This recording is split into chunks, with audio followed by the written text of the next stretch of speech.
ज्योतिष और जीवन में आपका स्वागत। श्री गुरु चरणों में नमन कर श्री गणेश की वंदना करता हूं।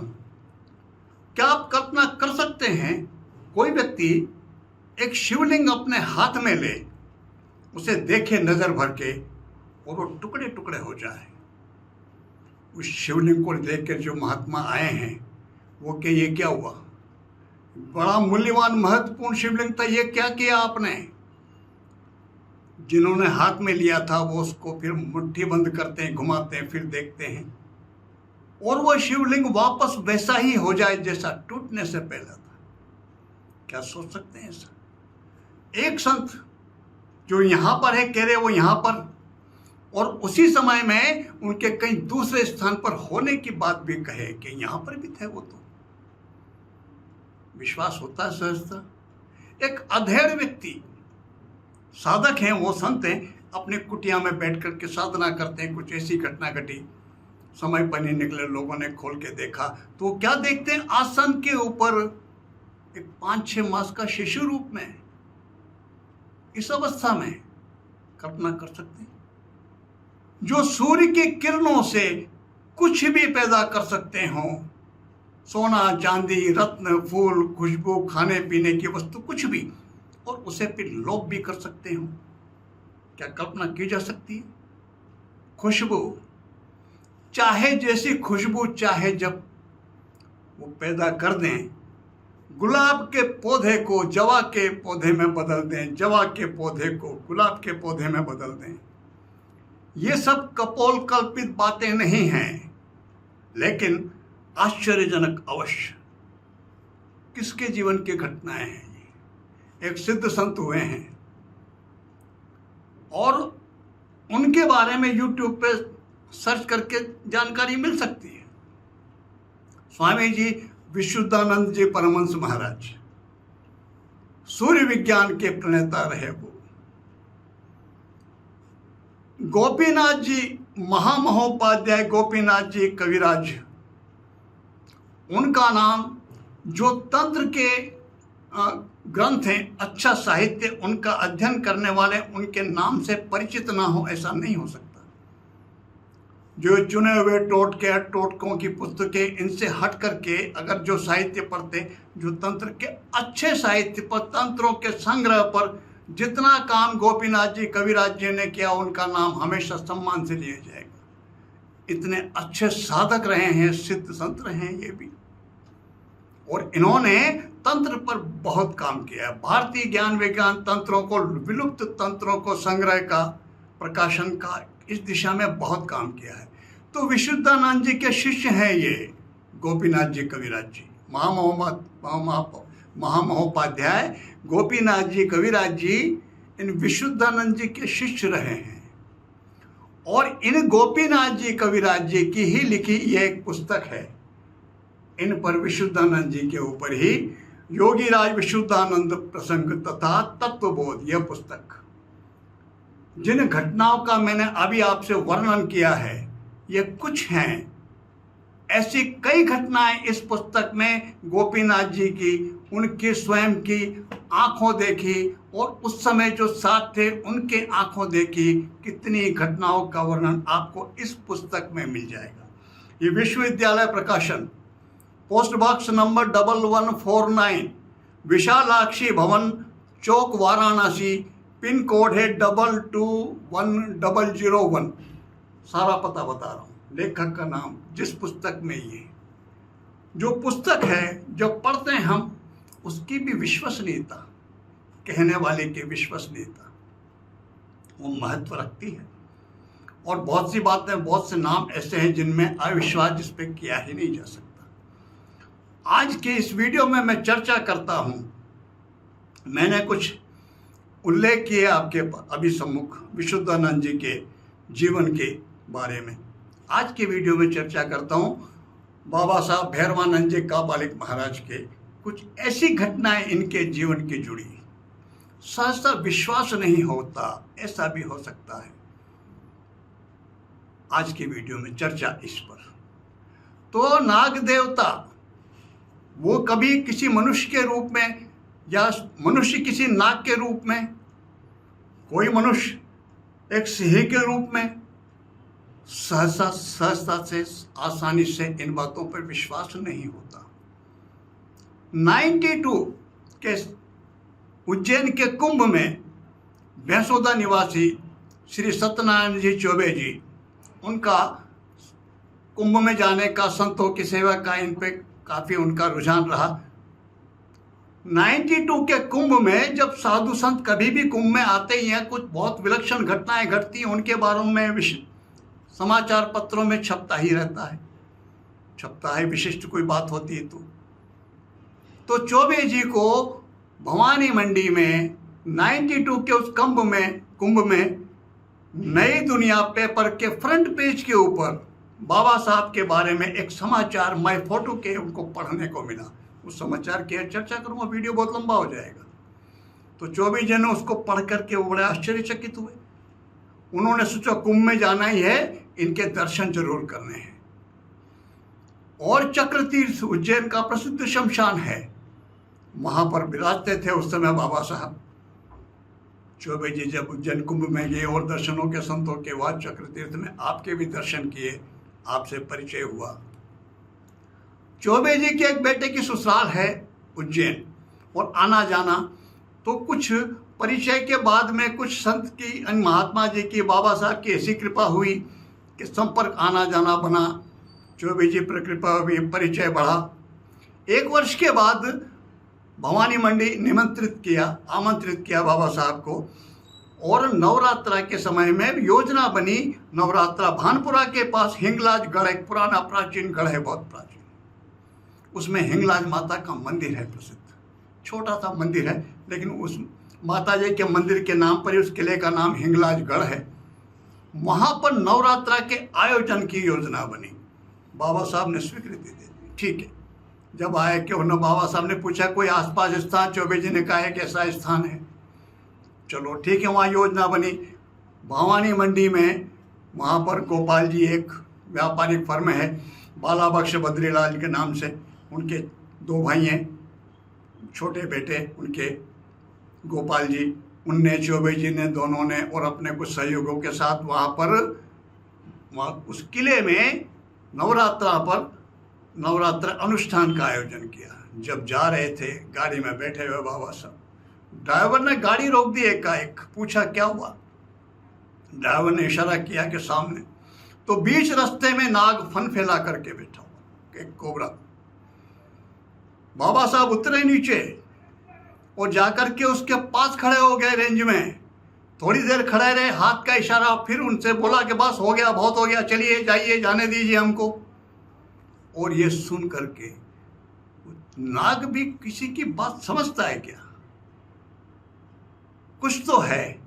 ये कहा बाबा ने थोड़ी देर की, सामान्य सर्प होता, कोई बात होती, सामान्य मनुष्य होता, कैसे उसके सामने जहाँ का रेंज में, जहाँ वो एक झटके में फन मार सकता हो, कौन खड़ा होगा। खड़े हो गए, ये देखा, तब लगा, सुन तो चुके ही थे बहुत कुछ, ये पहली घटना चौबे जी ने देखी, ये तो बड़ा विचित्र बात। वहाँ पहुँचे हिंगलाजगढ़ के माता जी के मंदिर, वहाँ पर एक भील बाबा नाम से, भील समाज के व्यक्ति, कुछ आध्यात्मिक रुचि जागृत हुई। संन्यास, वहीं पर सन्यासी एक साधु के रूप में रहते थे, वहीं सेवा करते थे। जब बाबा साहब वहाँ पहुँचे तो बड़े वो ऐसे प्रसन्न होकर के पैरों में लौटने लगे वो। जब उन्होंने कहा कि आज बड़ी कृपा की आपने, आज दोबारा दर्शन दिए, पहली बार आपने सिंह रूप में दर्शन दिए थे, बाबा साहब ने डांट के चुप कर दिया कि फालतू बात मत करो। चौबे जी समझे कि मामला क्या है। 9 दिन वहाँ रुकना हुआ था। बाबा साहब वो भील इस तरह सेवा करे जैसे बड़ा वो अभिभूत, स्वाभाविक सी बात थी। जैसी बात देखने में चौबे जी ने मौका देख करके पूछा भील बाबा से, तो भील बाबा ने बताया क्या, कुछ वर्ष पूर्व की घटना बताई कि एक दिन मैं माता जी के मंदिर में सेवा कर रहा था, पूजन वूजन करके चोला वगैरह जो करना था, बाहर निकलने लगा तो देखा वहाँ जो पुराने किलों में, पुराने मंदिरों के सामने एक चबूतरे पे दीप स्तंभ बना होता है, पत्थर का बहुत ऊंचा। उस चबूतरे पर एक सिंह बैठा, बबर शेर। भील बाबा की तो देखते हालत खराब हो गई, अंदर भाग करके बैठे वो। उन्होंने मातेश्वर से प्रार्थना की, माँ अपने इस वाहन को इस क्षेत्र में यहाँ आपका ये वाहन कभी दर्शन हुए नहीं, कृपा करो। थोड़ी देर बाद भील बाबा क्या देखते हैं कि वहाँ से एक भजन गाने की आवाज़ आ रही किसी की। वो देखते हैं तो यही जिनकी बात थी, आप वहाँ विराज रहे भजन गा रहे। चौबे जी ने कहा रहे नहीं यार, तुम्हें दृष्टि भ्रम होगा। भील बाबा कहते हैं नहीं साहब, यही थे। और फिर उन्होंने सिद्ध कैसे किया, जब वहाँ रहे बाबा ने, एक दिन बाबा ने उनका ये एक तोरा उठा करके एक भजन सुनाया था। भील बाबा ने कहा कि यही भजन था जो बाबा साहब उस दिन भी गा रहे थे। अब कहने को समझने को बड़ी आश्चर्यजनक लगती, आपकी मर्जी पर है, आप विश्वास करें ना करें। तब चौबे जी को वो विश्वसनीयता जो बात समझ में आई, विलक्षणता बाबा साहब की धीरे धीरे समझ में आने लगी। नावली निवासी एक रामेश्वर जी, वो भी वहाँ सेवा में थे, बाबा साहब से काफ़ी सेवा में। कुछ उनकी तबीयत बिगड़ी अचानक। वो गांधी सागर रहते थे, मूल निवासी नावली के, लेकिन रहते गांधी सागर थे। वहाँ चले गए थे। एक दिन बाबा साहब ने पूछा, मालूम किया क्या समाचार है, कहाँ हैं वो, दवाखाने में हैं या घर पर आ गए, कहाँ हैं, मालूम कर किया। किसी तरह से समाचार भेज के चौबे जी ने समाचार मंगवाए, पता चला घर पर हैं। बाद में मिले चौबे जी को तो रामेश्वर जी कहते हैं कि बाबा साहब आए थे। कब, किन दिनों में? उन नवरात्रा के दिनों में। चौबे जी को आश्चर्य का ठिकाना नहीं, क्या कह रहे हो, बिल्कुल बाबा साहब तो 9 दिनों में कहीं हिले ही नहीं। और वो कह रहे हैं कि मेरे यहाँ घर पर आए, घर पे वो मेरे सब समाचार पूछ के गए, पानी पी के गए। कैसे विश्वास। लेकिन ये घटनाएं हैं। लौटते टाइम, जब लौट रहे थे नवरात्रा का आयोजन, कन्या भोजन वगैरह, हवन वगैरह सब होने के बाद में लौटते टाइम बारिश होने लगी। बारिश, और बारिश इतनी तेज, सब घबरा गए। और भी साथ में थे, 2-3 गाड़ियाँ थी, लोग थे। और चौबे जी ने कहा बाबा साहब ये पानी अगर ऐसे ही, जंगल का मामला, रात का टाइम है, अगर ये पानी ऐसे ही बरसता रहा, कच्चा है, गाड़ियाँ फंस जाएंगी, हम नावली तक, रोड तक नहीं पहुंच पाएंगे। बाबा साहब ने क्या किया क्या नहीं ये तो हो जाने, एक हाथ का इशारा और पानी का रुख बदल गया।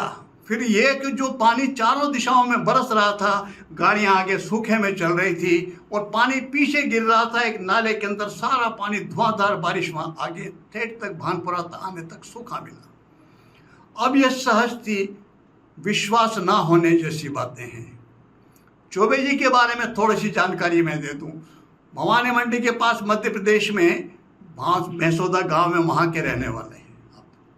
इकोनॉमिक्स में आप एमए हैं, बीकॉम किया, एलएलबी किया हुआ आपने। 1980 में कांग्रेस के टिकट पर गरोड़ भानपुरा कॉन्स्टिट्यूंसी से कांग्रेस के टिकट पर चुनाव लड़े थे। टिकट मिले था और टिकट दिलवाने में सहयोग था किनका? नाटा साहब का। बहुत प्रसिद्ध वकील हुए, मंदसौर में रहे नाटा साहब, BR नाटा जी। वो इंदिरा गांधी जी की जो लीगल टीम थी 8 वकीलों की, उनमें से एक थे वो परिचित थे चौबे जी के। उनका सहयोग, उनके सत्यमित्रानंद जी भवानी मंडी भानपुरा पीठ के निवर्तमान शंकराचार्य जी, उनसे चौबे जी के बड़े अच्छे स्नेह संबंध, उनकी बहुत अच्छा प्रभाव था। उनके सहयोग से वो टिकट मिला था उनको। कॉलेज के समय में साहित्य रत्न, इकोनॉमिक्स में MA, बीकॉम, LLB, साहित्य रत्न, ये शिक्षा का रहा चौबे जी का। जब पढ़ते थे कॉलेज में, उस समय साधना के क्षेत्र में कुछ पुस्तकें पढ़ करके एक दिन स्थिति इनकी ये बनी थी कि शरीर से बाहर निकल जाया करते थे। और फिर घूम फिर के बाद में आकर कुछ समय के बाद पुनः शरीर में एक संत मिले, उन्होंने इनको सचेत किया, ये मत करो, खतरनाक है ये। किसी ने पीछे से शरीर को हिला दिया तो दोबारा शरीर पर प्रवेश नहीं कर पाओगे। चौबे जी की जो आध्यात्मिक उपलब्धियां हैं, उनके बारे में उन्होंने मुझे थोड़ा सा, और तो जो कुछ बोल रहा हूं मैं, ये उनकी आज्ञा से, इतना उन्होंने मुझे अनुभूति प्रदान की, ये उनकी कृपा है। बहुत उनका जो भी कुछ भवानी मंडी में 70-80 के दशक में कुछ भवानी मंडी की विशिष्ट हस्तियां हुआ करती थी। धर्मपाल जी, सुरेंद्र राइस फैक्ट्री वाले, नागरमल जी उस समय कांग्रेस के जिला प्रमुख रहे हैं, चंद्रलाल जी, जैन साहब, लक्ष्मीचंद माणकचंद जी वाले, ये कुछ, और ये सत्यनारायण जी, चौबे जी, ऐसी हस्तियां थी। इनका अपना सम्मान, अपना वर्चस्व, अपना व्यक्तित्व रहा है उस समय में। तो ये चौबे जी इन्होंने मुझे ये घटना, ये चर्चा, इनका मेरा परिचय बहुत पुराना, चर्चा करते ही रहता है ये जब सुनने में आती थी बाबा साहब के बारे में ऐसा ऐसा। एक दिन मैंने उनसे निवेदन किया, मुझे भी दर्शन करा दो। आपने कहा कि बड़ा उस तरह का मामला उनसे पूछना पड़ता, जैसा आम साधु संतों जैसा वैसा है नहीं। अगर उन्होंने इजाज़त दे दी तो मैंने कहा मेरी तरफ से निवेदन कर लो, वो हाँ कर लें, इजाज़त दे दे तो ले चलो।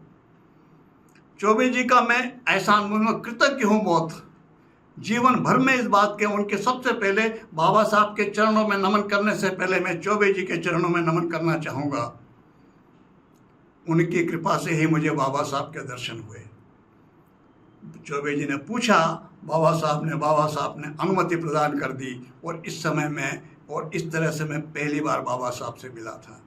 तो मुझको आभार तो व्यक्त करता हूँ, मैं आभारी कृतज्ञ हूँ चौबे जी का कि चौबे जी ने मुझे बाबा साहब जैसे सिद्ध संत से इनसे बाद में फिर मिलने के बाद में 10 वर्ष तक मेरा संपर्क रहा।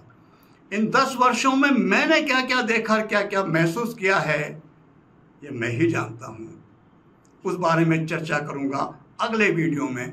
ये इस बार अभी जो मैंने जो कुछ वर्णन किया, ये चौबे जी ने बताया मुझको, ये इनके अनुभव थे। चौबे जी का संपर्क था बाबा साहब से 92 से, और बाबा साहब से मैं पहली बार मिला 2003 में।